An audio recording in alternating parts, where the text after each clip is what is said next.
Sa Baguio, may isang alamat na nagbibigay diin sa yaman ng ginto sa ating bansa. Ang kwentong ito ay nagsimula noong panahon ng mga katutubong Igorot na naniniwala sa isang mahiwagang bundok na nagtatago ng kayamanan. Ayon sa alamat, isang matapang na mandirigma ang nakatagpo ng isang pintuan sa ilalim ng lupa.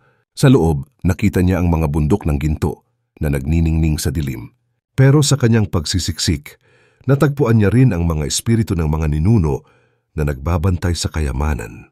Sinasabing ang sinumang hindi marunong rumespeto sa yaman na ito ay makakaranas ng masamang kapalaran, kaya't ang mga Igorot ay nagbigay ng mga handog at dasal sa mga espiritu upang makuha ang kanilang pag-aproba, ngunit hindi lamang kayamanan ang dala ng kwento ng ginto. Ito rin ay simbolo ng kasaysayan, kultura at mga tradisyon ng mga tao sa Baguio. Ang mga kwento ng ginto ay patuloy na ipinapasa sa bawat henerasyon, nagsisilbing paalala sa halaga ng respeto at pagkilala sa ating mga ugat.